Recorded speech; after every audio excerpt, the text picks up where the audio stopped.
Hola, muy buenos días. La semana pasada Israel asesinó a 5 periodistas, entre ellos estaba Marian Daga, era fotoperiodista, trabajaba entre otros medios para Médicos Sin Fronteras. Ella se encargaba de documentar lo que pasaba en los hospitales, dejar testimonio de cómo ni siquiera los centros hospitalarios se salvan del exterminio israelí. Pascal ha sido coordinadora de Médicos Sin Fronteras en la Franja. Era amiga de Marian. Mariam era una periodista increíble. Para Médicos Sin Fronteras hizo un montón de trabajos, vídeos para redes sociales y para otros contenidos. Y era muy buena en lo que hacía y dominaba muy bien las redes sociales y la fotografía. Tenía un hijo que había conseguido poner a salvo fuera de Gaza al inicio de la guerra, pero ella se quedó en Gaza para documentar lo que estaba pasando. Cuesta creer que la hayan matado justamente en el lugar en que ella estaba documentando la supervivencia de niños en la neonatología.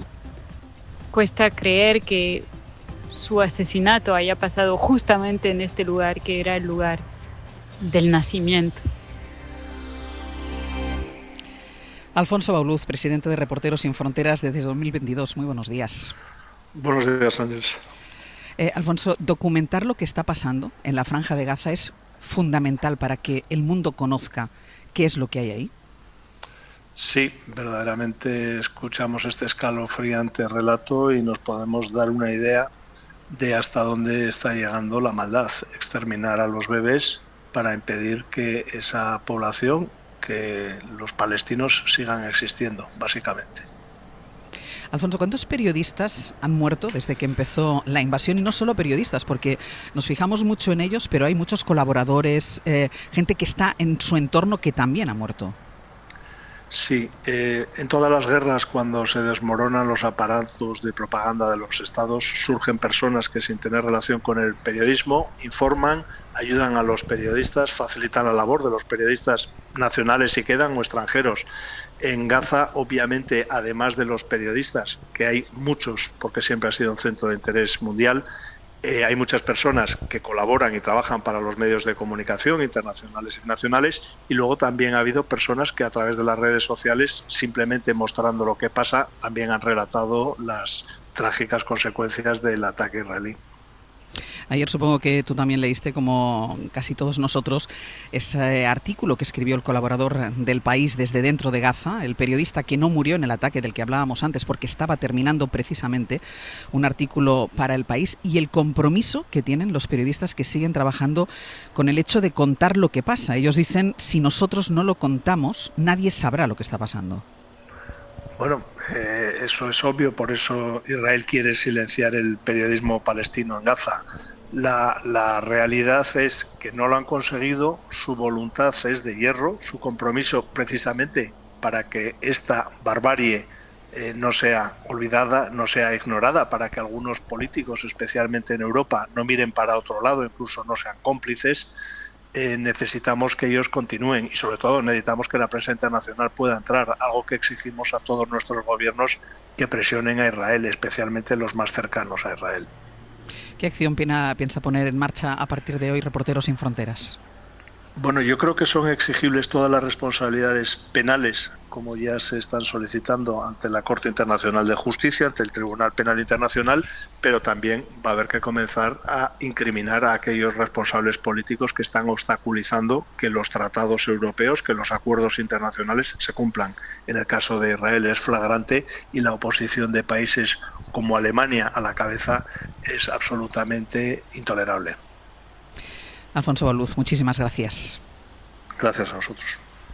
Los que no podemos entrar en Gaza nos informamos de lo que pasa gracias a esos periodistas o a esos colaboradores de los que hablaba Alfonso Bauluz, que están al otro lado de esa valla, que está justo detrás de nosotros, y que siguen reportando, Nico, lo que pasa, el drama que pasa todas las horas. Yo te iba a decir esta última noche, todas y cada una de las horas. Sí, como acabamos de escuchar, Ángels, de nuevo cómo ha sonado otro disparo de la artillería muy cerca de aquí. Es uno de esos batallones, está muy cerca de donde nos encontramos y donde el ejército de Netanyahu tiene desplegados unos cañones de unos 30 kilómetros de alcance desde aquí y tanques que, combinado con aviones y drones, disparan constantemente sobre la ciudad de Gaza.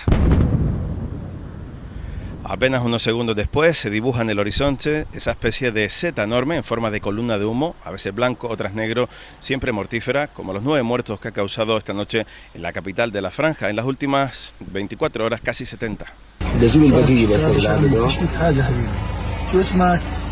Aquí se escucha a un padre intentando tranquilizar a un niño. Es una escena que acaban de compartir los compañeros palestinos que siguen jugándose la vida ahí dentro. Se ve a ese pequeño con restos de sangre en la cara, polvo en su ropa y aún tiritando de miedo, como el de decenas de miles de niños heridos en casi 700 días de asesinatos que han causado la muerte de más de 19.000 pequeños. Y mientras el primer ministro israelí ha confirmado en las últimas horas en un vídeo difundido en sus redes que habían aniquilado este fin de semana al portavoz de Hamas, Abu Obaida, en los intensos bombardeos de las últimas horas, que han dejado de nuevo escenas brutales sobre estas ruinas que tenemos aquí enfrente, desde este mirador macabro.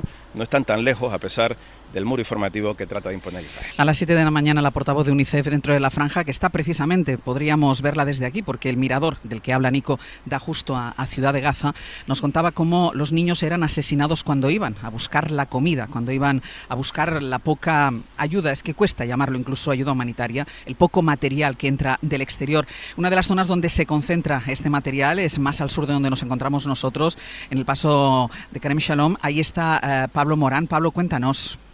Hola Ángels, buenos días. Bueno, vosotros estáis en la esquina norte de la frontera de la Franja de Gaza y yo en la esquina sur, ya prácticamente pegado a Egipto.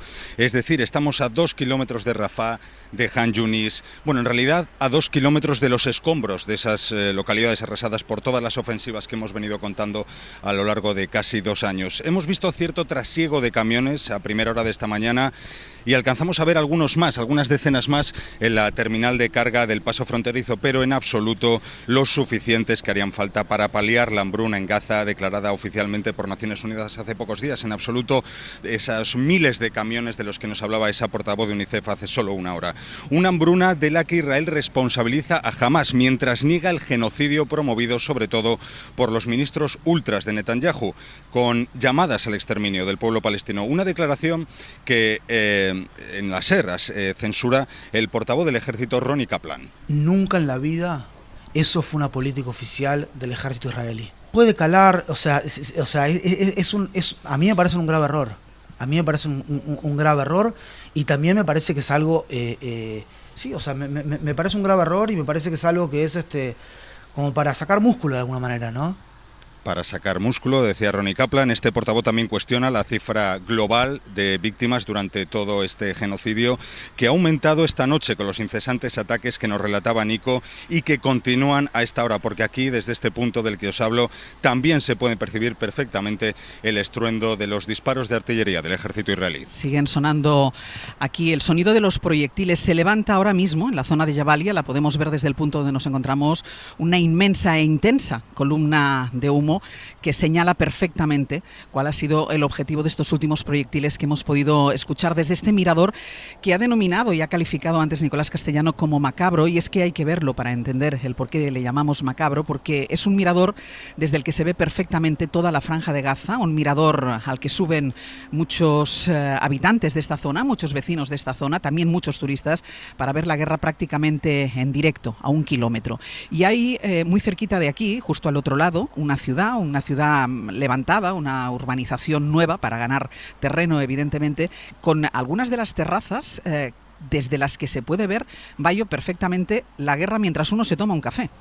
Literalmente, mientras están tomando el café en el desayuno, no solamente en esas terrazas de esos edificios de nueva creación, parecidos a los que podríamos encontrar en cualquier barrio a las afueras de una ciudad española, promociones de nueva vivienda junto a una urbanización con casas unifamiliares y patios ajardinados llenos de olivos, de palmeras, de otras plantas y muchas banderas israelíes. Y como dices, se puede ver perfectamente desde esos patios y desde esas terrazas esa columna de humo inmensa que se erige ahora mismo dentro de la Franja de Gaza sobre la zona de Beit Lahilla. También se divisa desde aquí Beit Hanun, más al fondo la ciudad de Gaza, y si uno utiliza unos prismáticos podría ver perfectamente los edificios derruidos en buena parte de esas localidades que hasta hace poco tiempo albergaban a cientos de miles de personas. Como decimos, es un escenario macabro, unas vistas privilegiadas para algunos de estos vecinos seguramente, desde luego no son deseables en ningún caso.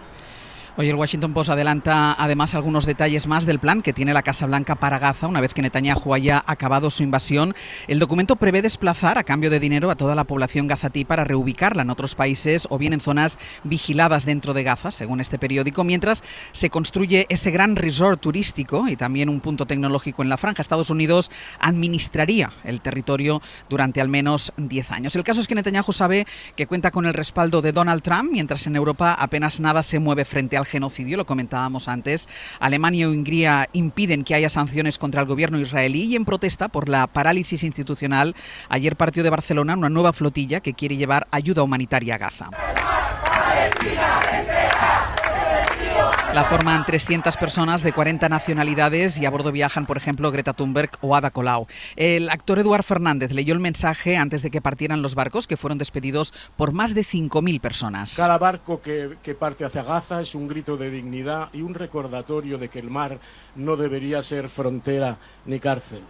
La flotilla que intenta y esperemos que consiga romper el bloqueo no es una amenaza, sino un acto de humanidad frente a la barbarie. El ministro de Seguridad israelí, Ben Gvir, ha presentado un plan al Gabinete de Seguridad para designar terroristas a los activistas que van en esa flotilla y para poder confiscar sus barcos. Ata, buenos días. Hola, Ata, buenos días. Buenos días. ¿Dónde estás exactamente? Te escucho perfectamente, Ata. Cuéntanos dónde estás tú exactamente. Ahora estoy en la ciudad de Gaza, donde hay mucho ataque, donde hay muchos bombardeos. Y vivimos una vida imposible. Ata, nosotros estamos en un mirador en la ciudad de Sderot. Tenemos justo frente a nosotros la ciudad de Gaza, donde tú te encuentras. Ayer nos decías por teléfono que casi si salieras a la ventana podríamos saludarnos. ¿Qué es lo que ves tú alrededor? ¿Qué es lo que tú ves alrededor? Yo lo veo aquí, todo alrededor está casas destruidas y sin gente, nada, sin ánimo. La verdad, sin vida posible aquí, es toda la zona, lo que veo es toda destruida totalmente, no hay nada, solo hay ejércitos israelitas ahí, no hay nada, la verdad. Desde este punto en el que nosotros nos encontramos, Ata, se escucha el bombardeo de la artillería, se ven columnas de humo que se levantan de la franja de Gaza. ¿Cómo han sido las últimas horas ahí? Es la verdad, hasta el momento lo escucho el mismo ataque, lo veo el mismo humo, lo que estás diciendo. Y todo el día, todo el rato hay bombardeos y no para esto nunca. Y vamos a ver que como ustedes lo escuchan o lo ves, nosotros imagínate cómo lo vivimos acá mismo durante casi 2 años aquí. Y la cosa está horrible, la vida aquí casi imposible.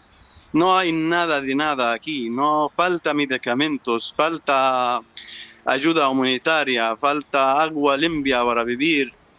Y falta de todo. Y no hay escuelas en la ciudad de Gaza, no hay hospitales. La única hospital lo que trabaja ahora mismo es la más grande, lo que estaba más grande en la ciudad de Gaza, y era el Shifa.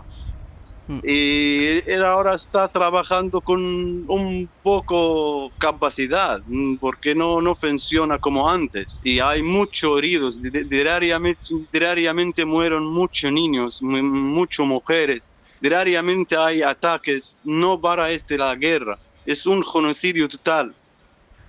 ¿Tú con quién estás, Ata? ¿Con quién vives tú? Yo ahora mismo, yo vivo ahora con mis suegros y mi mujer solamente, porque ha perdido mi familia por un bombardeado a nosotros a casa al principio de la guerra, del día 10 de diciembre en el 2023. Yo tenía en la casa con mi familia, había en la casa 40 personas, entre las personas son era mi madre, y mis 4 hermanos y mis 3 hermanas con sus hijos. Mi abuelo tenía 79 años y tenía también ahí en la misma casa 3 tíos y varios primos. Y todos murieron, me salvo solo mi vida.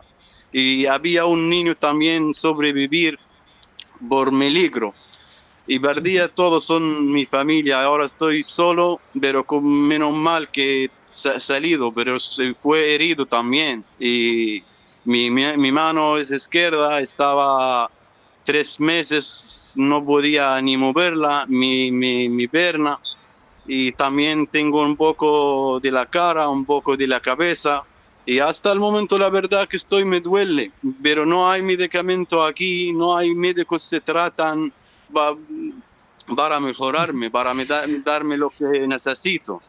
Ata, ¿y vosotros os habéis, con tus suegros y con tu mujer, os habéis tenido que estar moviendo por la franja? ¿Habéis tenido que cambiar de sitio?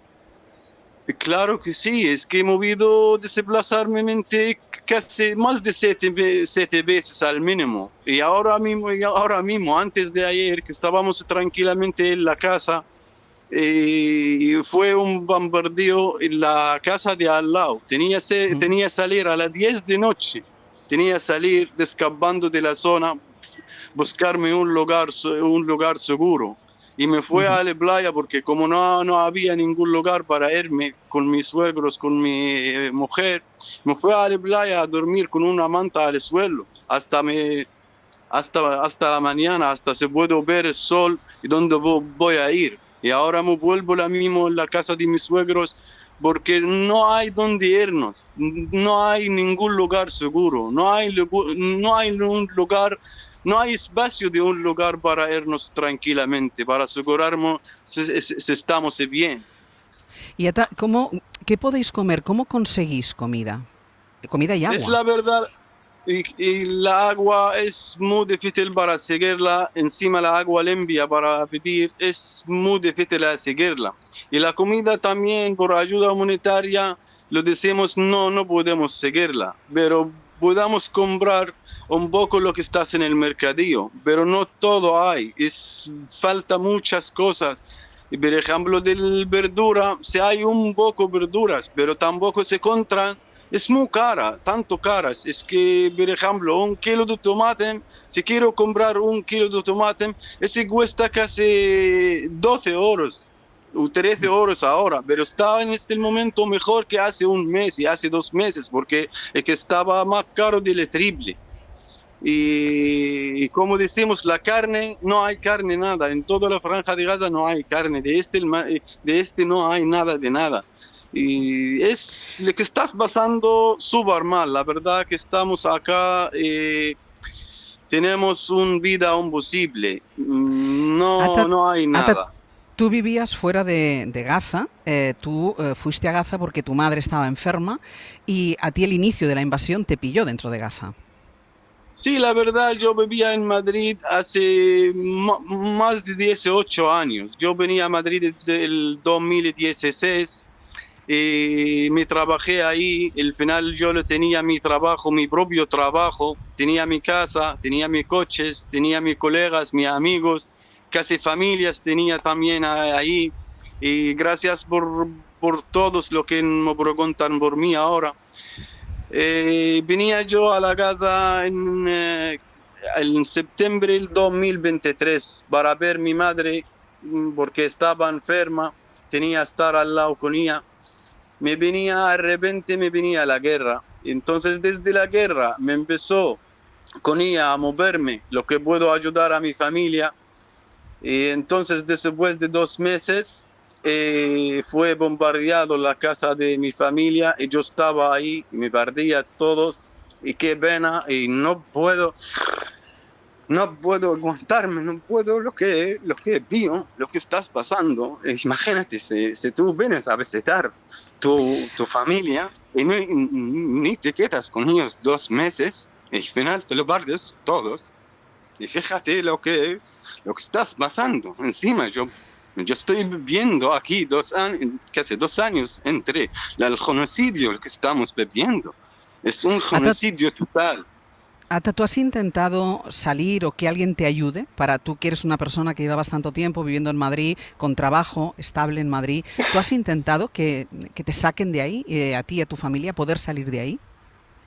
La verdad, yo lo he intentado varias veces. He hablado con el consulado de español en Jerusalén, pero siempre me responde la misma. Me responde que estás en tu nombre, estás en la lista, pero no puedes no podamos hacer nada, pero tu nombre siempre lo pregunto. Cada semana o cada 2 semanas lo llamo o lo mando un mensaje por email para lo sepa que estoy herido, no puedo aguantarme acá, encima, a lo mejor yo voy a estar peor, a lo mejor voy a perder mi vida, pero siempre me responde la mismo, es que no hay evacuación en este momento, pero no te preocupes, tu nombre está en la lista. Pero yo sé, cada miércoles, y yo lo veo, cada miércoles en la franja de Gaza salen gente, pero gente como yo, por ejemplo, por países diferentes. Por ejemplo, a Francia, el miércoles fue el miércoles fue la gente a Francia, a Bélgica, a Holanda, a Alemania, a Estados Unidos. Pero hay gente salen, cada miércoles hay gente salen, pero él no lo quiere ayudarme. Encima españoles. Yo lo sé, españoles, y gente estudian en España, yo lo sé, están ahora en España, yo lo vi, están publicando a través del medio del canales en España, salieron a la canal La Sexta, salieron a la canal de 4, a la Quinta, y yo lo vi, pero he intentado, pero siempre me lo dice la misma, lo siento, es lo que hay. Ata, aquí a mi lado hay una persona que tú conoces, que es con la que has estado hablando todos estos días, que es Nicolás Castellano, y que él tiene la respuesta que te dan habitualmente, ¿no, Nico? Sí, Ata ha compartido con nosotros la documentación, Ángels, para demostrar todos estos meses que lleva intentando que el Consulado General de España en Jerusalén se haga cargo de su caso. Recordemos que es residente en España, tiene el estatuto de refugiado, y la última respuesta, por ejemplo, que le dio el Consulado de Jerusalén, el Consulado Español, de hace solo unos días, dice así: buenos días, todavía no está autorizada la evacuación. Para evacuaciones médicas, ruego contactar con la Cruz Roja y con la OMS. En cuanto tengamos alguna novedad, se la comunicaremos. Ata, ojalá... Es el tema lo que me mandó. Ojalá esta conversación que estamos manteniendo ahora, en este programa especial que estamos haciendo muy cerquita de ti, aunque no podamos vernos, aunque no podamos estar juntos, ojalá esta conversación que está saliendo al aire, que está escuchando miles de personas, sirva para esa ayuda que tanto necesitas tú y el resto de gazatíes que estáis ahí. Muchísimas gracias, Ata, muchísima suerte y seguiremos pendientes de ti. Vale, muchísimas gracias a usted, gracias. Muchísimas gracias. Joan Tubau, buen día, buenos días. Buen día. ¿Qué sensación te produce testimonios como este? Creo que es desgarrador, ¿no? Es para los que los escuchamos desde la distancia, para nuestros equipos que lo testimonian cada día, es simplemente desgarrador. Joan Tubau está aquí conmigo en este mirador. Él es coordinador de Médicos Sin Fronteras, coordinador regional de Médicos Sin Fronteras. Nosotros hemos escogido Ata para empezar, para que la gente entienda, porque no podemos olvidar lo que está pasando ahí, porque tenemos que estar pendientes, pero podemos decir que hay 2 millones de Atas, ¿no?, dentro de la franja. Sí.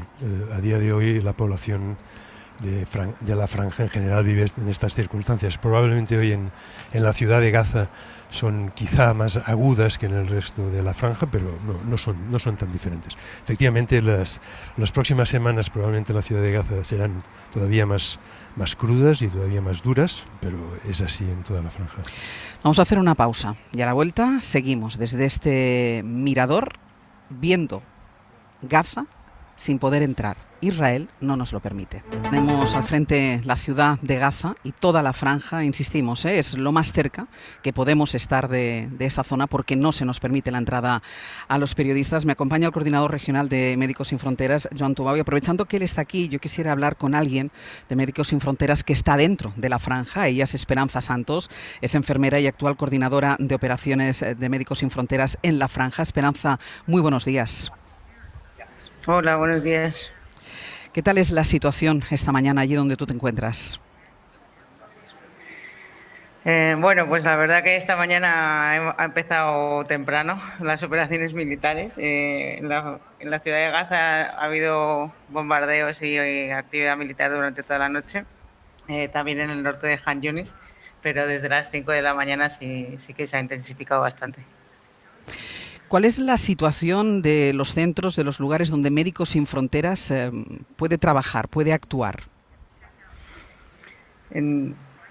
Bueno, nosotros estamos apoyando, tenemos 2 hospitales de Médicos Sin Fronteras, apoyamos otros 2 hospitales del Ministerio de Salud y estamos en otras 4 o 5 clínicas y la verdad que están todos sobrepasados, tanto los centros de salud como los hospitales están sobrepasados, no tienen capacidad para dar atención a todas las necesidades y realmente estamos viendo cómo las operaciones militares cada vez están más y más cerca de estos centros, entonces preocupados por poder mantenernos ahí con la población lo más posible, ¿no? Pero también un poco es eso, preocupados por la situación de seguridad de los centros y toda la población a la que atendemos.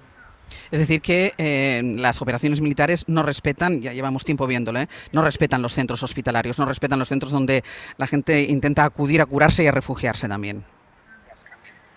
Sí, no solo la propia estructura, que a veces, pues de un edificio al otro te va, pero claro, todos los movimientos de nuestro personal, los movimientos de los pacientes a esos centros sanitarios, claro, ahora mismo los ataques pueden ocurrir, estamos viendo que ya el respeto, ¿no? por la zona no militar, cada vez estamos viendo más ataques en esas zonas y entonces ya no es solo el propio centro de salud, sino también en los movimientos hacia ese centro de salud y el acceso.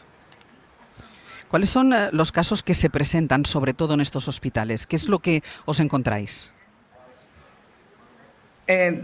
Nosotros apoyamos, sí que tenemos apoyo de la parte de traumatología, en las salas de urgencias, entonces sí que tenemos víctimas de violencia, sí que tenemos heridos por bombardeos, por herida de arma de fuego, pero también tenemos las unidades de pediatría, las unidades con malnutrición, las unidades de maternidad y absolutamente todo está, casi al doble de su capacidad en algunos sitios. ¿Notáis el aumento de los casos de malnutrición, sobre todo en los niños?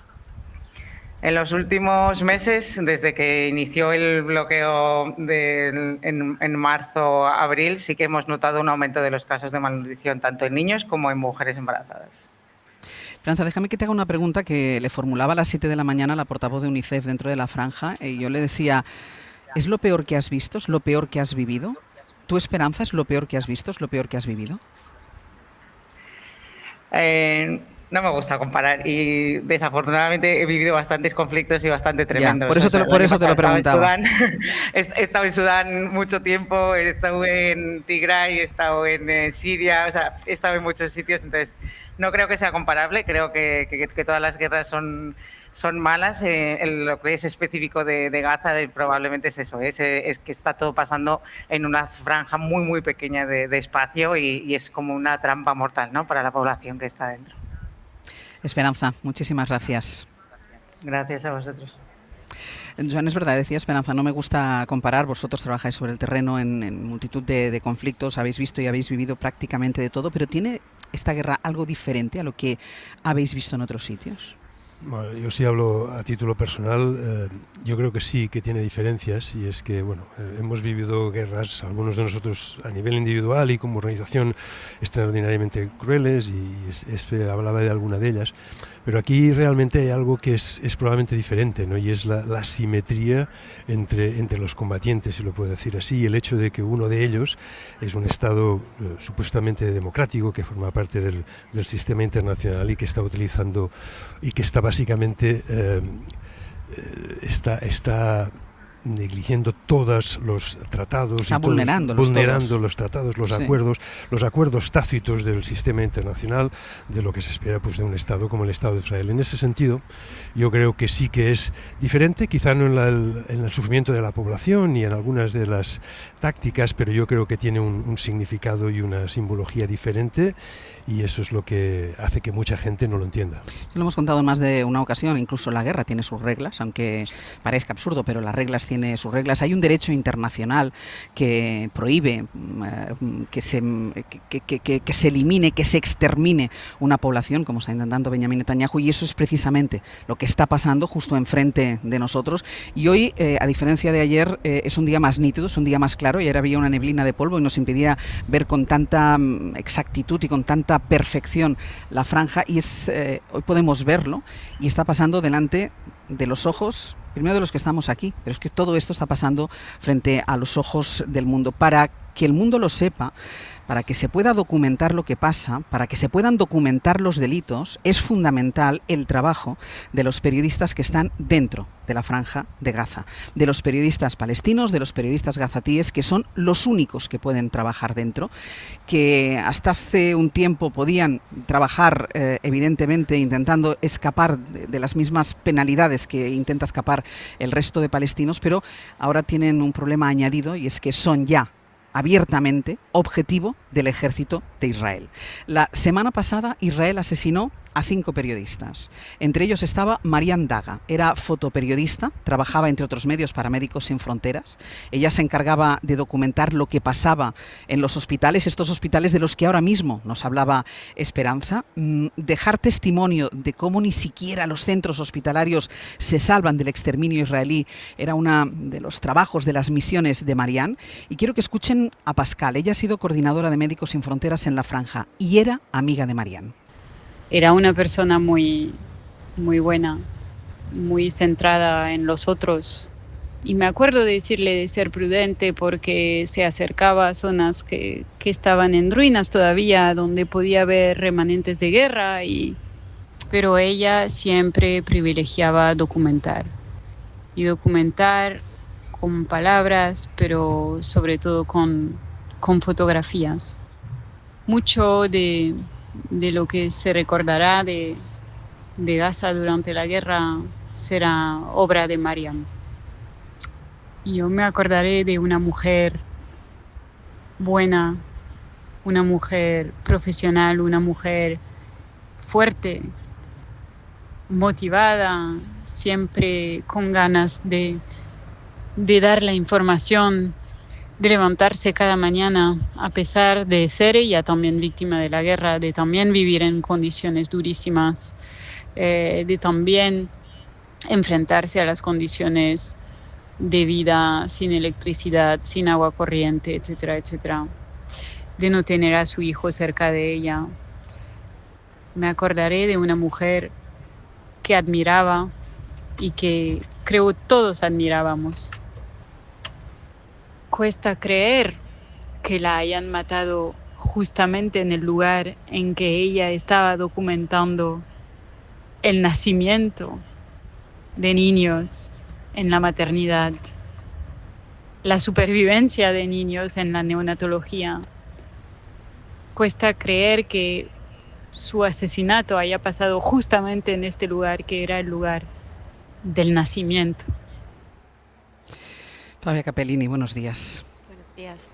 Flavia Capellini es documentalista italiana, vivió en la Franja de Gaza de forma intermitente desde 2018 hasta el 7 de octubre de 2023, salvo durante la pandemia. Ahora mantiene contacto permanente con gente que está dentro, trabaja como corresponsal para Sky News Italia y colabora con medios como The Guardian y Al Jazeera. Flavia, has escuchado a Ata, has escuchado a Esperanza, has escuchado el testimonio de Pascal. Y tú que has vivido aquí, tú que llevas contando y explicando este genocidio, eres incapaz de no emocionarte con lo que escuchas. Ah, no, por cierto, las emociones son muy fuertes. Es que yo creo que lo que nos ayuda a nosotros, que vivimos acá, es el hecho que tenemos que hacer nuestro trabajo. Y es la única cosa que verdaderamente nos ayuda a ir adelante. Porque todos los periodistas acá, obviamente que están basados en Israel o que han vivido en Gaza, han tenido muchos compañeros que han sido muertos. Entonces es la única manera para seguir, pero en el momento en el cual me quitas de mi trabajo y me llevas aquí mirando los bombardeos, ya me pongo un poco de emoción. Te quitas el traje de periodista y sí. Es verdad que a la que uno se aleja de la cámara, del micrófono y lo ve sin estos filtros que son los que al final en nuestra profesión nos ayudan, como entiendo que a Joan igual, que a todos los miembros de las ONGs que están trabajando dentro, a la que se alejan de ese trabajo que al final se convierte en el filtro, es imposible no sobrecogerse ni con los testimonios, ni siquiera con esta visión que tenemos delante, insisto, porque es la visión de la devastación. Estamos lo suficientemente cerca para verlo, pero lo suficientemente lejos como para no escuchar los sonidos de la franja, salvo cuando se disparan los proyectiles, y con lo cual es una imagen como fantasmagórica. Uno piensa que ahí no hay nada, no queda nada, y ahí quedan cerca de 2 millones de personas que no pueden salir de ahí, que no pueden moverse, que el ejército israelí les obliga a ir de arriba y para abajo, como si moviéndose les situara en un lugar seguro, y no hay lugar seguro en la franja. Vamos a hacer una cosa, vamos a hacer una pausa, y a la vuelta seguimos desde este mirador contando lo que pasa, nada, a menos yo creo que no hay ni 1 kilómetro de aquí a la franja. Son las 9 de la mañana, las 8 en Canarias, las 10 de la mañana, aquí en Sderot, que es donde está situado este mirador que nos permite observar la franja de Gaza. Un mirador, y después se lo explicaremos, pero es un mirador que se ha convertido en un atractivo turístico. Hay de esas máquinas que uno echa monedas y puede ver lo que pasa a lo lejos. Se ha convertido en un atractivo turístico para mucha gente que sube hasta aquí para ver la guerra a través de unos prismáticos. Conmigo Joan Tubau, que es el coordinador regional de Médicos Sin Fronteras, y la periodista Flavia Capellini. Flavia, me decías, todos tenemos amigos que están dentro, y todos tenemos amigos que han muerto dentro. ¿Se te han muerto muchos amigos a ti? Muchísimo. Yo no sé cuántas veces he tenido que hacer enlaces en directo diciendo los nombres de los amigos que se han muerto. Creo que el primero que fue particularmente duro para mí fue la muerte de Rushdie Sarraj, que era un periodista muy importante dentro de la Franja de Gaza, y que se encontraba además afuera de la Franja de Gaza cuando empezó la guerra. Estaba en Qatar y hizo todo lo que pudo para regresar adentro con su mujer y su hija para trabajar. Y el 17 de octubre un bombardeo lo ha matado. Y desde entonces su mujer tomó toda la compañía de media y empezó a trabajar con todos los clientes de su marido, porque ella decía no puede morir con él. Hay un compromiso férreo, yo creo que indestructible, de los periodistas que están trabajando dentro. Lo citábamos antes en otro tramo. Ayer escribía para El País el colaborador, el periodista que colabora con ellos desde dentro de la franja, que no murió en el ataque de la semana pasada precisamente porque estaba terminando el artículo que tenía que entregar para El País. Y él decía que su familia, después del ataque de la semana pasada, en el que murieron 5 periodistas, entre ellos Marianne, que su familia le pedía, le rogaba, por favor, que dejara la profesión, que dejara de ser periodista. Y ellos no quieren hacerlo. No, absolutamente. Y eso es muy cierto. Ellos saben muy bien desde el comienzo de esta guerra, mucho antes de la comunidad internacional, de cuando la comunidad internacional empezó a decir si tenés una cámara eres un target. Se sabía muy claramente desde el 7 de octubre. Y no solamente los que ya eran periodistas no han dejado su profesión, sino también los que no eran periodistas han empezado a documentar lo que veían. Y muchos de mis compañeros lo que han hecho cuando se podía salir pagando $6,000, $10,000 a los egipcios, que ese es otro escándalo que ha pasado en total silencio de la comunidad internacional, ha mandado afuera las familias para que no se preocuparan. Y todos los días le mentían, le decían que estaban bien, que, ¿sabes? Joan, antes escuchábamos a Pascal de Médicos Sin Fronteras hablar de la importancia del trabajo que hacía Marianne. ¿Cuán importante es para vosotros que se documente lo que pasa, lo que se está haciendo? Es fundamental, ¿no? Sí, te escucha.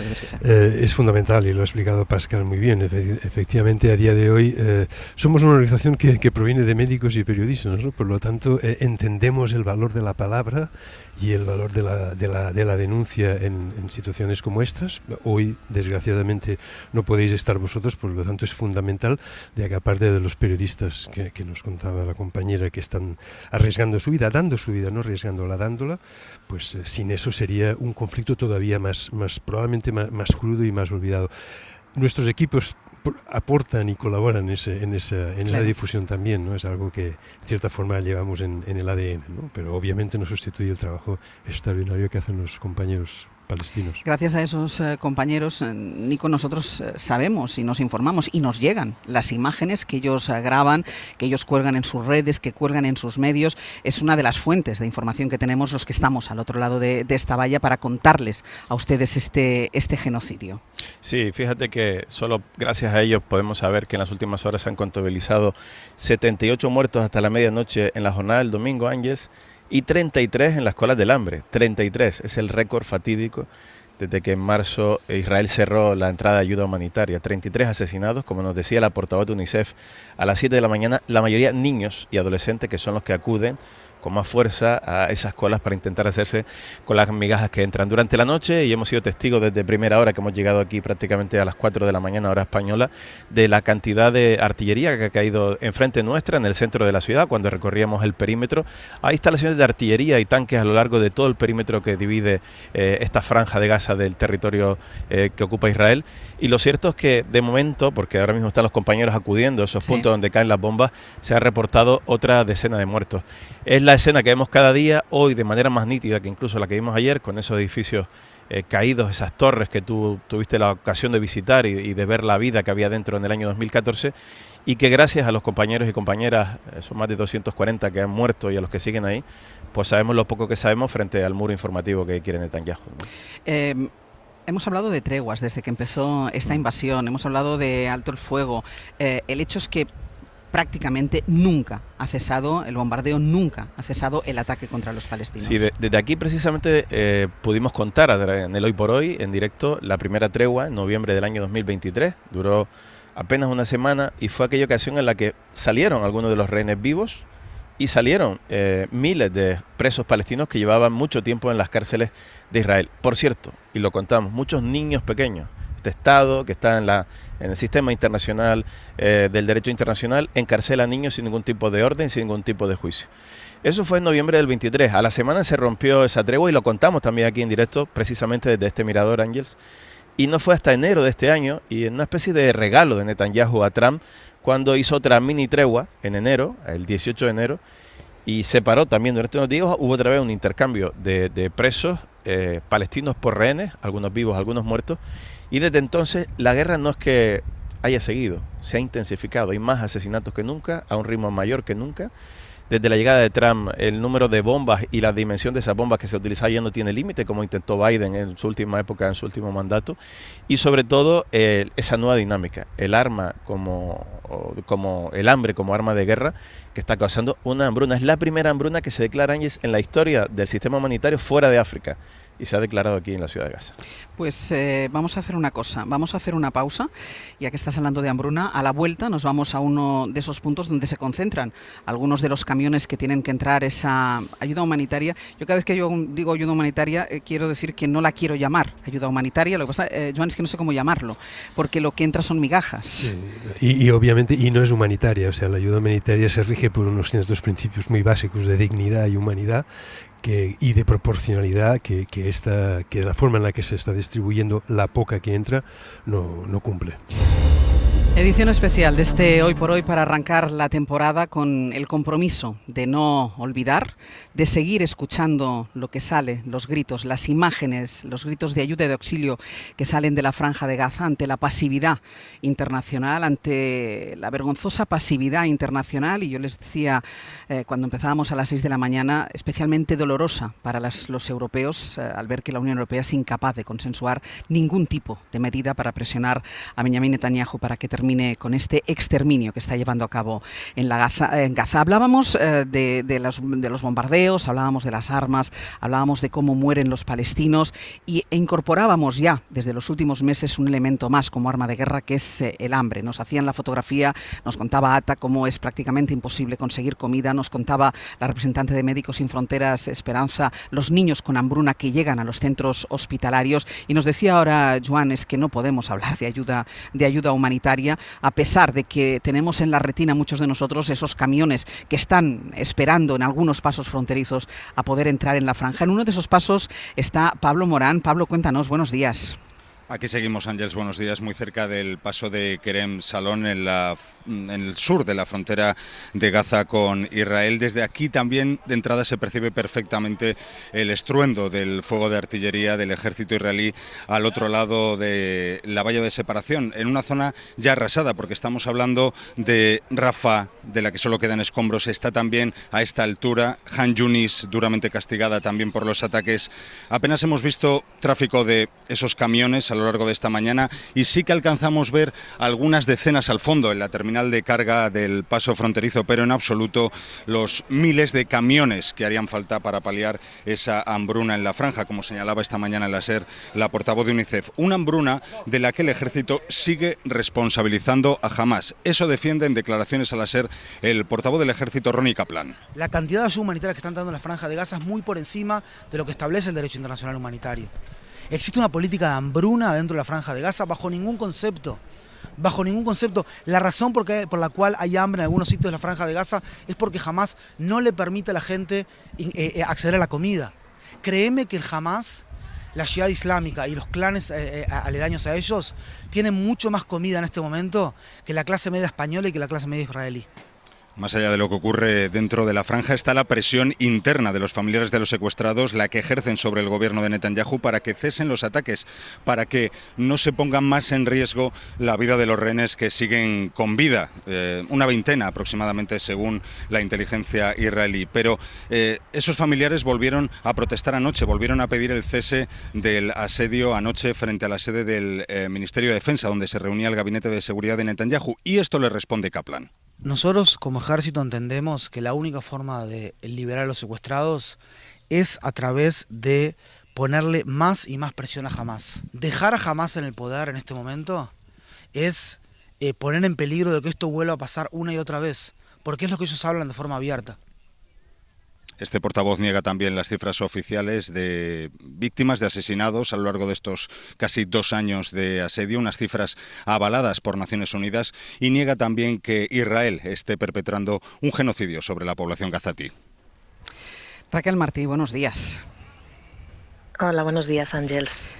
Raquel Martí es la directora ejecutiva de UNRWA en España. Yo antes les contaba a los oyentes de la SER, Raquel, que en 2014 estuve en la franja de Gaza, estuve unos días explicando cómo era la vida dentro de la franja en un programa especial que hicimos desde allí. Lo hice de vuestra mano, de la mano de la UNRWA. Y yo, Raquel, recuerdo que entonces nos contabas cómo la ayuda de la UNRWA y de otras organizaciones, pero especialmente de esta agencia para los refugiados palestinos, era fundamental ya entonces en el día a día para la supervivencia de los gazatíes. Así es, cuando estuvimos en Gaza contigo haciendo el programa Ángels, dábamos de comer a 1.200.000 personas ya, puesto que dependían, debido al bloqueo que Israel ejerce desde el 2007, no es algo nuevo lo que está pasando ahora. Israel ha estado controlando la entrada y salida de mercancías de Gaza desde el año 2007 y con ello creó una dependencia absoluta de la población en la ayuda humanitaria.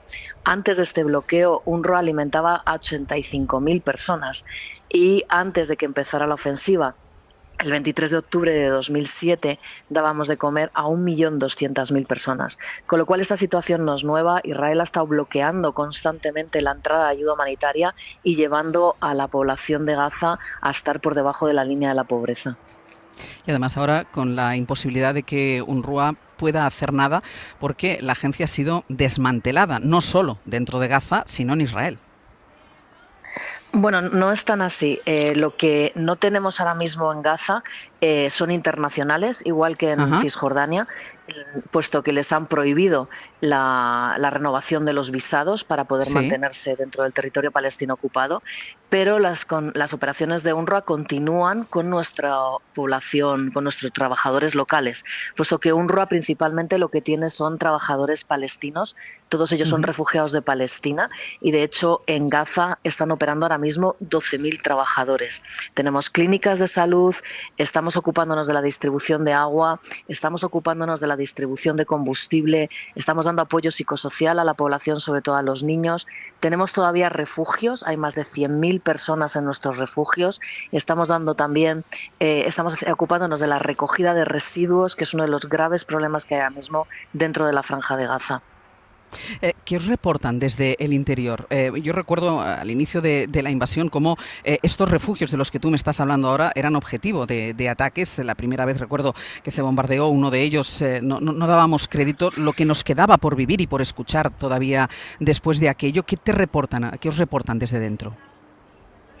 Bueno, En primer lugar, habría que señalar que todos nos dicen que no quedan lugares seguros en Gaza. Bueno, nunca los ha habido a lo largo de toda la ofensiva, pero es que ya en los últimos meses los ataques a las zonas que Israel llama incluso zonas seguras, en la zona de Al-Mawasi, de tiendas de campaña, están siendo constantemente bombardeadas. Nuestras escuelas ya, de hecho, que se les bombardee ya no es noticia.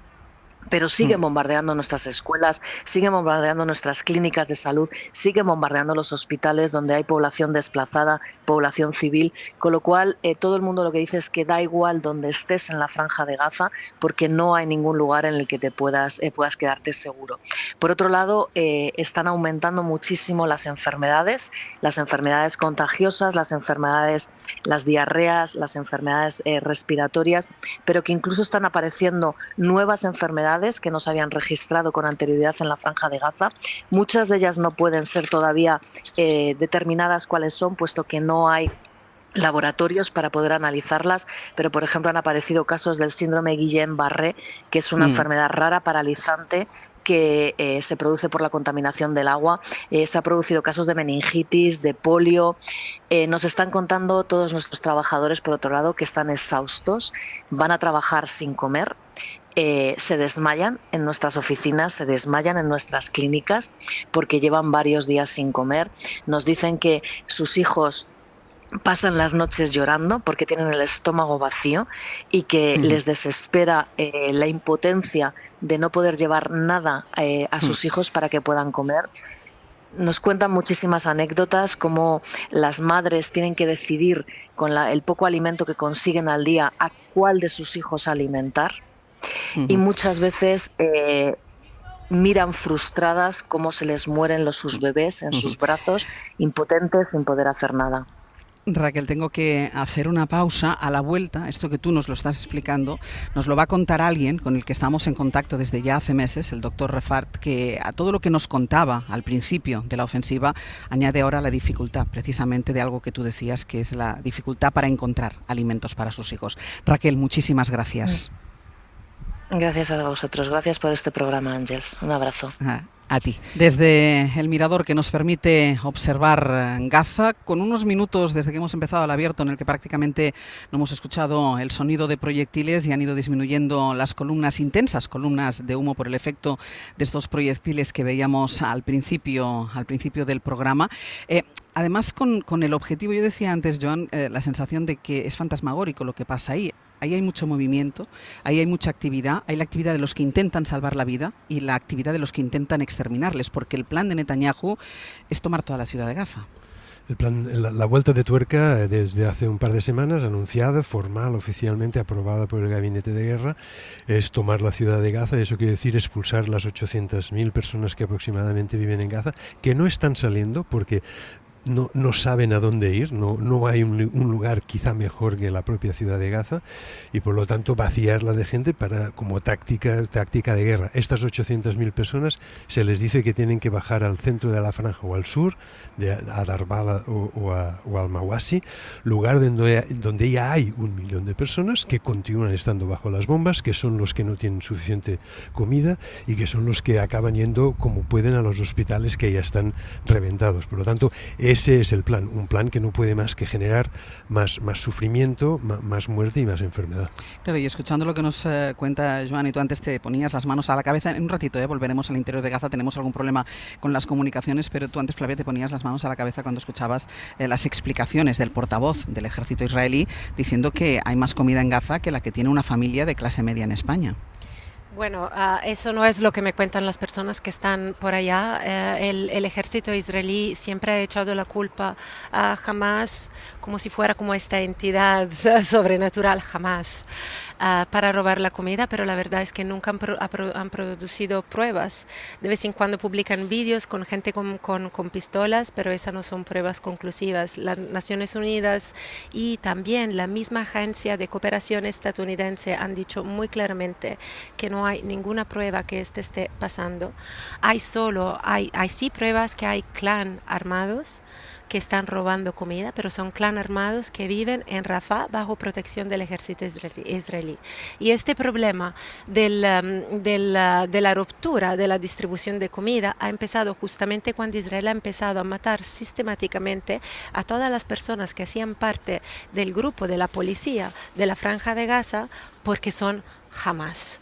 Cualquier cosa que está conectada con la administración civil de la Franja de Gaza desde el 7 de octubre ha sido sistemáticamente matada, asesinada, no eliminada, asesinada, porque estamos hablando de personas. Claro, el propio reparto de los alimentos, Joan, que habitualmente corría a cargo, antes hablábamos con Raquel Martín de la Unrúa, que habitualmente corría a cargo de las ONGs que están trabajando en la franja, ha dejado de ser de su competencia, el ejército de Israel se lo ha quitado para dárselo a una empresa. Sí, una empresa, exactamente. Se llama la Gaza Humanitarian Foundation, pero es una empresa apoyada por el gobierno americano y por mercenarios americanos.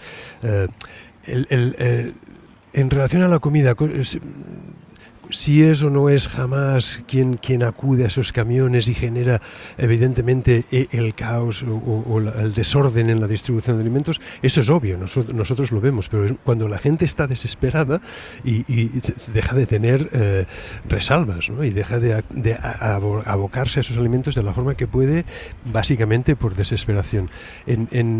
Antes de la guerra entraban en la franja cada día 600 camiones. Ahora que el flujo es mayor que durante el bloqueo, entran 600 camiones por semana. Eso lleva a la desesperación, y esa desesperación es lo que lleva efectivamente a situaciones de violencia y de caos en el repartimiento de los camiones y también en los sites estos de la Gaza Humanitarian Foundation. En diciembre de 2023 nosotros hablamos con Ricardo Martínez, que es coordinador logístico de la Unidad de Emergencias de Médicos Sin Fronteras en Gaza. Lo hicimos, hablamos con él, tuvimos una conversación, él acababa de salir de Gaza y lo hacíamos después de esa salida, y lo que nos contó en ese momento a nosotros nos dejó impresionados. Vivir en Gaza es un desafío diario. Cuando te saludan los compañeros por la mañana de Gazatíes, te dicen todo bien, hoy estoy vivo.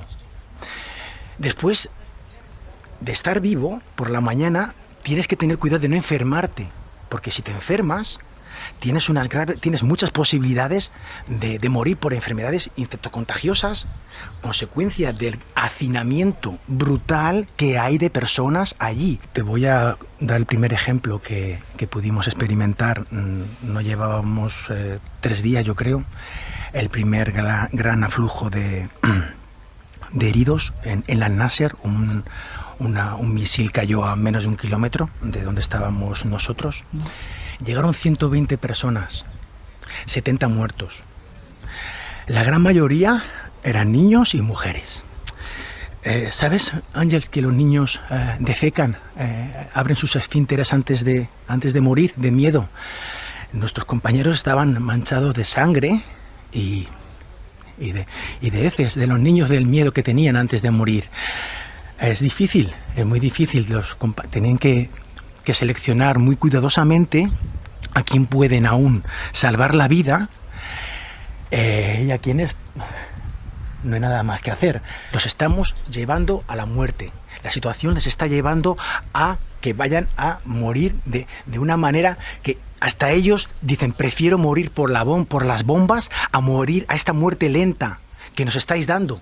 Estamos asistiendo a una matanza en directo, lo estamos viendo. No hay día que... Ricardo Martínez, muy buenos días. Hola, buenos días, Ángels. Hablábamos contigo en diciembre del 23, ha pasado 1 año y medio aproximadamente, y yo me quedé con esa frase que tú nos decías de la gente que llegaba y os decía: ojalá haber muerto con las primeras bombas para no tener que sufrir lo que estamos sufriendo ahora. Tú no has vuelto a Gaza, pero ¿te imaginas lo que siguen sufriendo ahora? Es imposible, por mucho que nos cuenten, por mucho que escuchemos. Solamente son los gazatíes, las personas que están sufriendo esta maldad indescriptible, que son capaces de saber, de entender, de sufrir lo que están pasando. A nosotros por mucho que estemos allí, por mucho que nos cuenten, es imposible, es que es indescriptible lo que están sufriendo.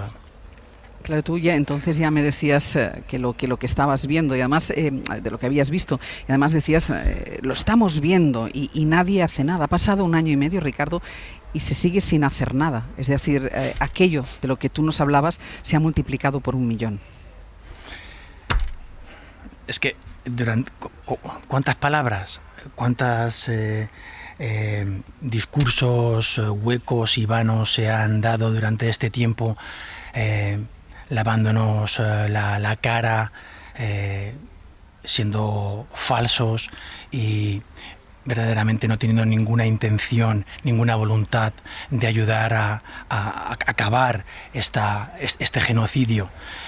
Es que vamos de mal en peor. Es que más que se ha dicho ya no se puede decir.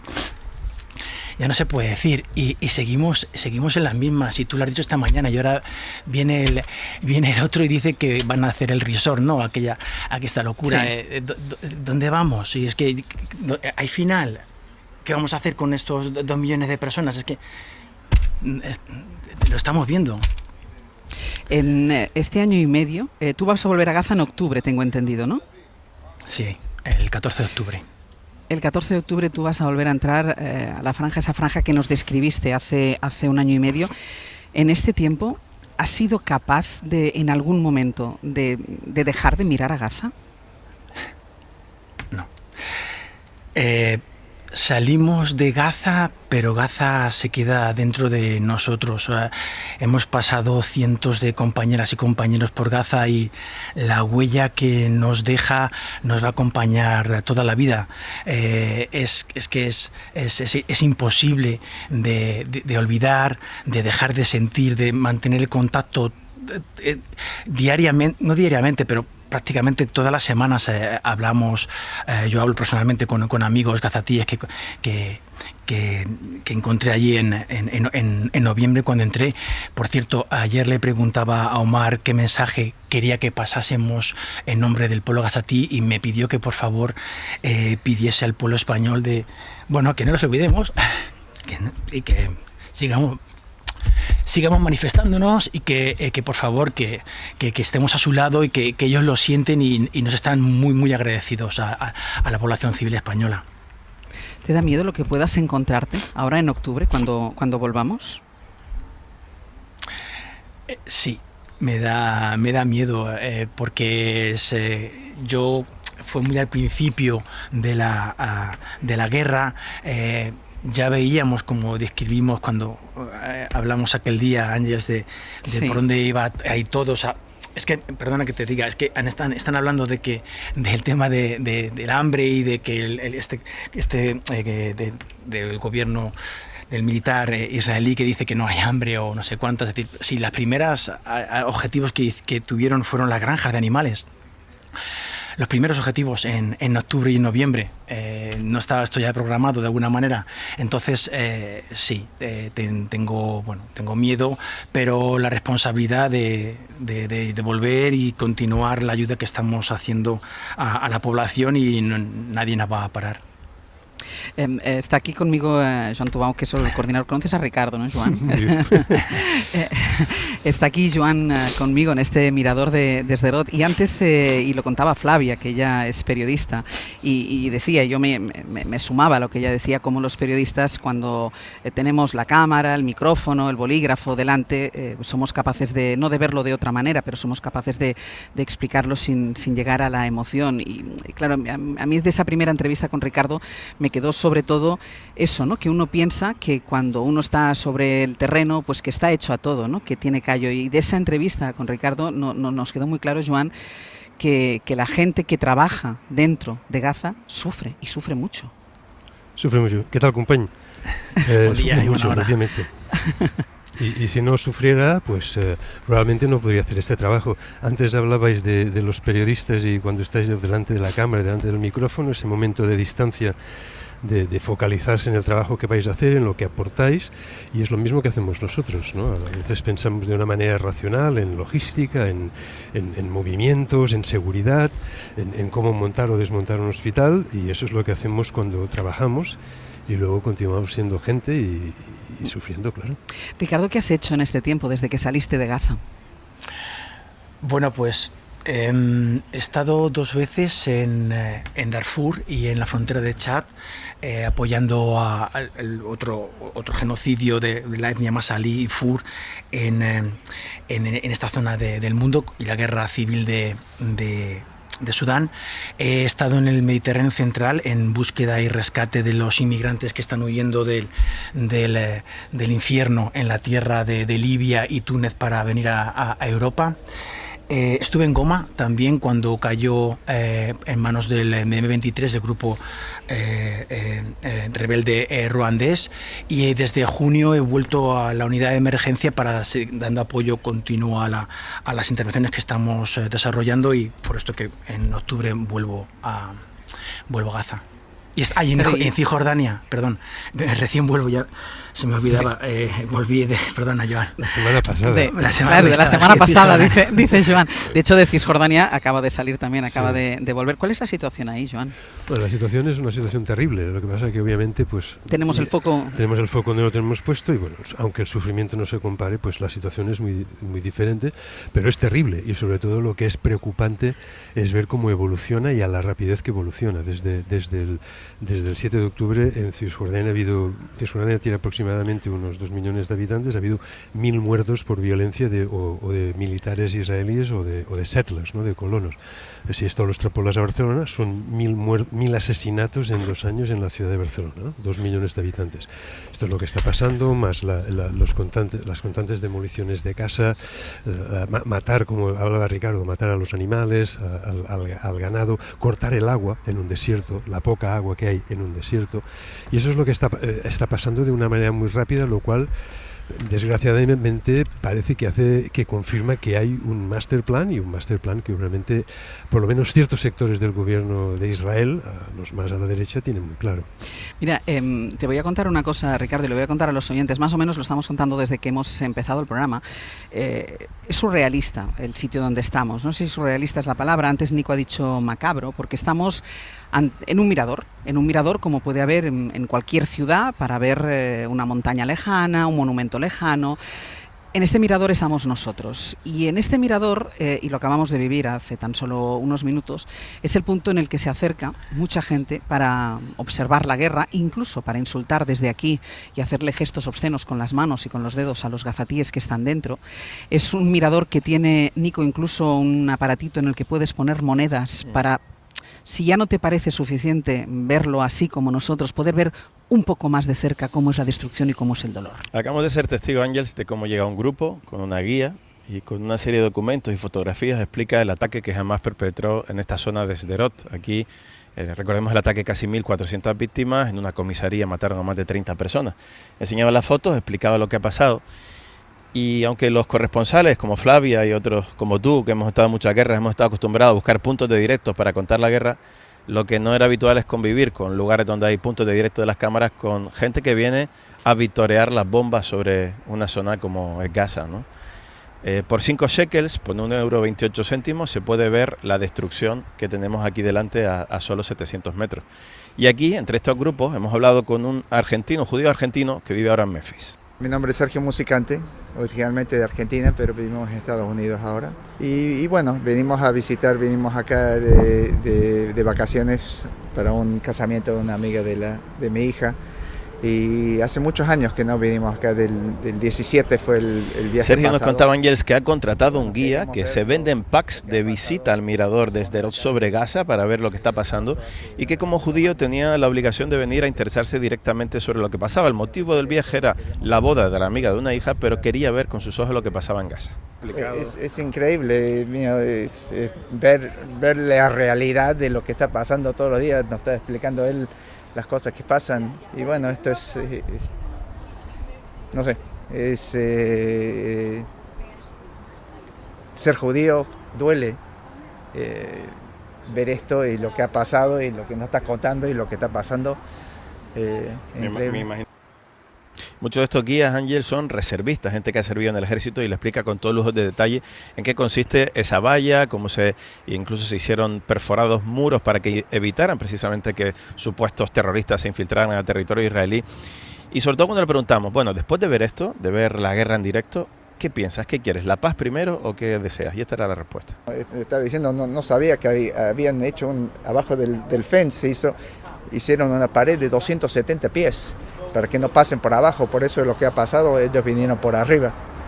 Así que es la forma de vivir, se tienen que adaptar a la forma de lo que hacen. ¿Qué es lo primero que has pensado cuando has visto la ciudad destruida, las bombas? ¿Has pensado en a ver si sacan los rehenes? ¿Has pensado en que termine la guerra? ¿Qué has pensado? Eso es lo que estábamos preguntando. Le preguntamos, ¿te parece que, porque es parte de la reserva de acá, dice, ¿te parece que alguna vez van a dejar sacar todos los rehenes? Y dice, no, es lo único que tienen ellos. Si te sueltan los rehenes no tienen nadie. Así que no creen que lo van a soltar. ¿Y a ti como judío, después de todo lo que ha pasado, crees que hay que parar la guerra? ¿Qué hay que hacer? Hay que sacar todos los rehenes primero. Hay que sacar los rehenes, que es lo que nos repiten casi todos los israelíes con los que hablamos, mientras llega otro grupo que inserta esa moneda, incluso se puede pagar con tarjeta, para ver en directo lo que sucede en Gaza. Ahora mismo lo estamos viendo. El doctor Rafat ha estado en contacto con la SER desde mayo de 2024. Desde entonces nos está contando cómo consigue sobrevivir él y su familia con sus 5 hijos, con su mujer. Doctor Rafat, muy buenos días. Muy buenos días. ¿Cómo estáis? Aquí, ¿Cómo estáis?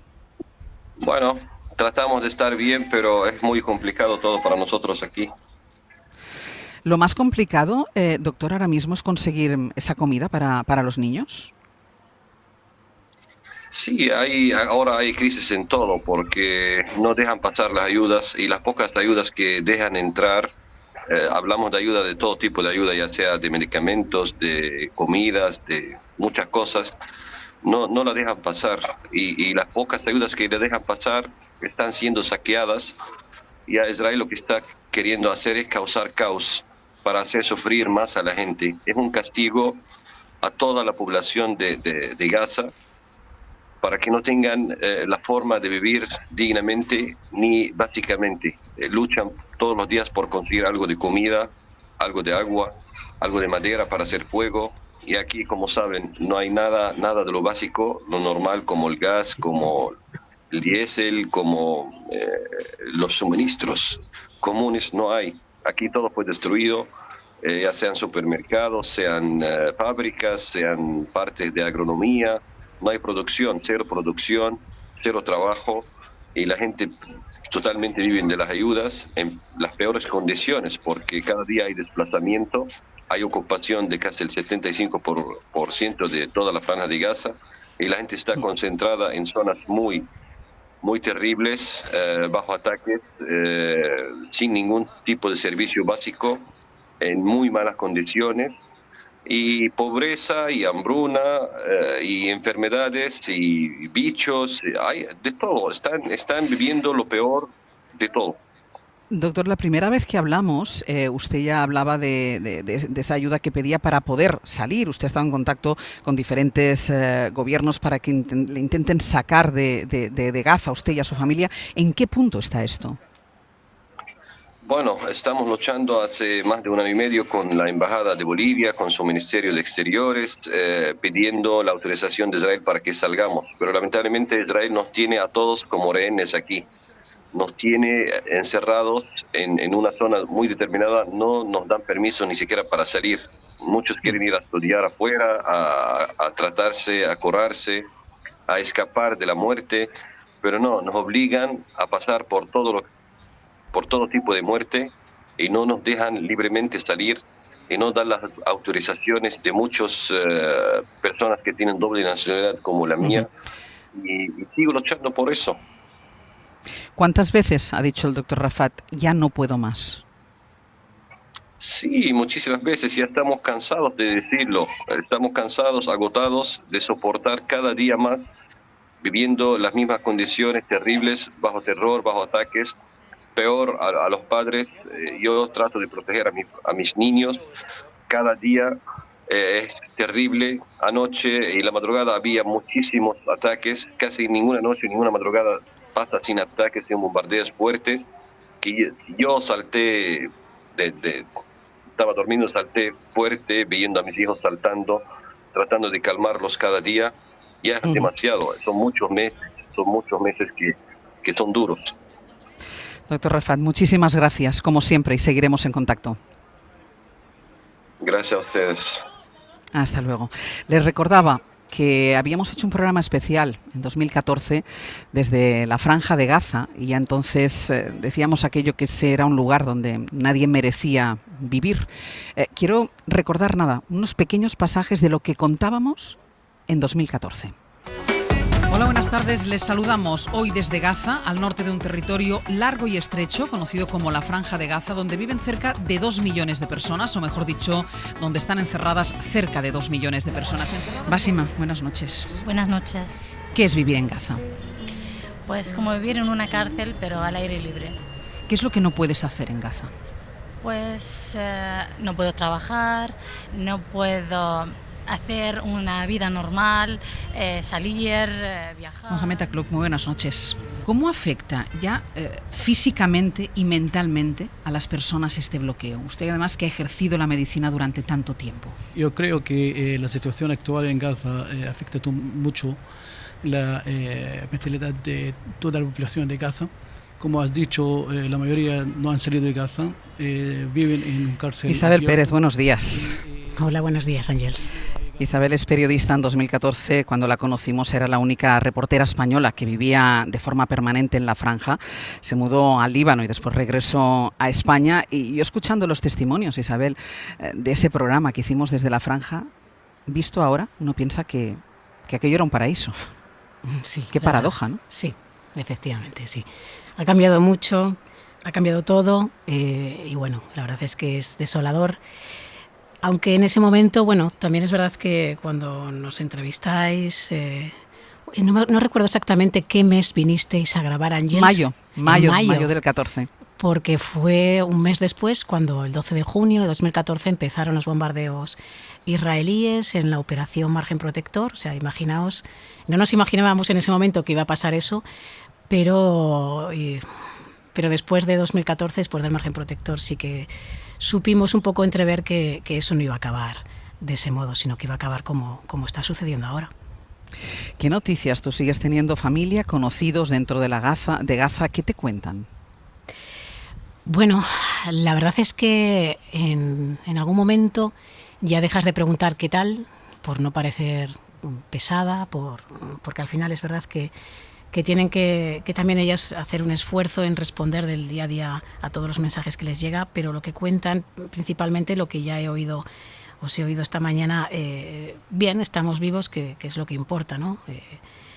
La verdad es que los principales mensajes que leo, ¿no?, transversalmente en los grupos en los que estoy de familia, por ejemplo, en la Franja de Gaza, se intercambian entre ellos mensajes de los precios de los productos, se informan sobre ha entrado harina, ha entrado tal, está a tal precio, dónde se puede encontrar aquí, allá, yo he conseguido, yo te voy a pasar algún kilo en algún momento dado, y eso es más o menos como es el día a día de la supervivencia. Tú decías, me preguntabas el mes en el que habíamos hecho ese programa, mayo, y lo que pasó después, y decías, ¿esto se veía venir hasta este punto de crudeza? Sí. La verdad es que a veces la gente de la Franja de Gaza, los palestinos y las palestinas de Gaza, intentan no ser tan negativos, no tan pesimistas delante de las cámaras, de los micrófonos, pero luego en Petit Comité siempre decían que la comunidad internacional no iba a responder nunca, incluso si sucedía un genocidio ante la cámara, ante los micrófonos, y efectivamente esto es lo que está sucediendo. ¿Cómo acertaron, no?, que la comunidad internacional sea incapaz de... Antes nos contaba Ricardo, que sigue con nosotros desde Radio Barcelona, los conflictos en los que ha estado durante este año y medio que ha estado fuera de Gaza. Yo estaba pensando conflictos de los que no nos llegan ni imágenes. Imagínate que se está retransmitiendo al mundo gracias a esos periodistas gazatíes que siguen dentro, y el silencio de la comunidad internacional, Isabel, es atronador. Bueno, ya lo dijo Battiato, ¿no? En esta época de locos nos faltaban los idiotas del horror y tenemos muchos de ellos, sobre todo en el gobierno israelí, que no ven ninguna barrera, ¿no? No se les interpone ninguna barrera, no tienen freno, tienen luz verde en cualquier momento y las palabras de condena de Naciones Unidas pues no están sirviendo para absolutamente nada. Pues Isabel, yo te agradezco muchísimo que como ese día de mayo del 14 estuviste con nosotros, hayas vuelto hoy para comparar lo que vivimos y lo que se está viviendo ahora. Muchísimas gracias, Isabel. Gracias a vosotros, Ángeles. Un beso grande. Ricardo, muchísimas gracias también y muchísima suerte. Muchas gracias y enhorabuena por el programa que estáis haciendo, muy necesario. Gracias a ti por acompañarnos y por contarnos. Y dejadme unos últimos minutos porque ya saben los oyentes que estamos arrancando hoy la temporada aquí en la franja, cerca de la franja, lo más cerca que nos deja el gobierno de Israel, por ese compromiso que queremos mantener con los palestinos y con los gazatíes. Pero no solo es un compromiso con ellos, es un compromiso con todas aquellas cuestiones que preocupan a la gente, que quizá no preocupen a los que gobiernan, que quizá no preocupen a los que mandan o quizá porque son incapaces de ponerse de acuerdo, pero son cuestiones que preocupan a la gente de a pie. Preocupa lo que pasa en Gaza. En España preocupan casos y temas como la vivienda, como la inmigración, y esto es algo de lo que va a hablar también en una edición especial esta tarde en La Ventana Carlas Francino, que va a salir a la calle para acercarse a los oyentes y para poder hablar con ellos de estos temas sociales que son los que más se importan. Va a hacer un programa especial desde el Círculo de Bellas Artes de Madrid. Y también vamos a hablar de algo que ha preocupado y que, vista la perspectiva, nos tiene que seguir preocupando. Aimar Bretos, buenas noches, buenos días, perdón. Y buenas noches también, si quieres, Ángeles. Buenas noches para ti, para cuando tú hagas el programa. Esta noche, si te parece, te saludo con buenas noches. Porque tú partes hacia, ahora dentro, en cuanto yo te despida, hacia los incendios. Eso es, hacia la provincia de León. Vamos a estar emitiendo esta noche una edición especial de Hora 25 desde la base de brigadistas forestales de Tabullo, muy cerca de Castro Contrigo, y desde allí vamos a analizar el incendio desde la perspectiva de cuando ya se ha apagado, qué queda, ¿no? Qué vida le queda a la gente que ha visto arder sus casas. Vamos a asimilar lo ocurrido, a intentar dirimir responsabilidades, buscar aplicar de una vez cualquier aprendizaje que nos deja esta tragedia. Y no solo por esto, sino además porque los expertos advierten de las consecuencias del cambio climático, de los que nos puede venir a partir de ahora. Ha sido un verano de incendios, pero puede ser un otoño de danas. Efectivamente, y sobre todo ello vamos a poner el foco hoy, ¿no? Porque una cosa es lo que ha pasado, pero es que lo que ha pasado no es más que un aviso de lo que está por venir. Este septiembre y octubre puede ser muy complicado en este país, por desgracia lo sabemos, tenemos un ejemplo reciente y sobre todo ello vamos a poner el foco esta noche. Pues hablaremos esta noche en esa línea que hemos trazado desde la Franja de Gaza hasta los incendios, pasando por el centro de Madrid, desde donde vamos a hablar de esas cuestiones que preocupan a los españoles. Aimar, gracias y suerte. Un abrazo, Ángeles. Hasta luego. Yo quiero despedir a los invitados que me han acompañado en este mirador. A Joan Tubau, muchísimas gracias por haber estado con nosotros. Gracias a vosotros. Y a Flavia, y antes de despedirte, porque Flavia me escribía en un papel, acuérdate de los periodistas en West Bank. Sí, absolutamente, porque sabemos todos que más que 200 periodistas han sido matados en la Franja de Gaza, pero la libertad de prensa es bajo ataque también en la West Bank, si lo puedo decir en inglés, es más sencillo para mí pronunciarlo. Hay 55 periodistas palestinos que están detenidos en estos momentos en las cárceles de Israel y son casi toda la mayoría de la West Bank y son detenidos por detención administrativas. Y no tienen absolutamente a nadie hablando para ellos o defendiéndolos y tampoco tienen un juicio para atender. Y pues pensaba que era muy importante acordarnos de ellos también. Es importante acordarnos de ellos y venimos haciéndolo desde el principio del programa porque sin ellos, sin su testimonio, sin sus imágenes, sin sus palabras, sin sus narraciones, el mundo no sabría la atrocidad que se está cometiendo en esta zona del planeta. Flavia, muchísimas gracias. Gracias a ustedes. Un beso enorme. Vamos a hacer una pausa y regresamos enseguida. Vamos a ir terminando esta edición especial que hemos hecho a unos cientos de metros de la franja. Insistimos, el punto más cercano al que nos deja acceder el gobierno de Israel. Este mirador, que ahora si están conectados al streaming del programa podrán observar cómo se acercan turistas que quieren ver la guerra desde lejos, fotografiarla, poner unas monedas en una máquina para ver cómo estallan los proyectiles que desde hace unos minutos han vuelto a sonar sobre el cielo de la franja.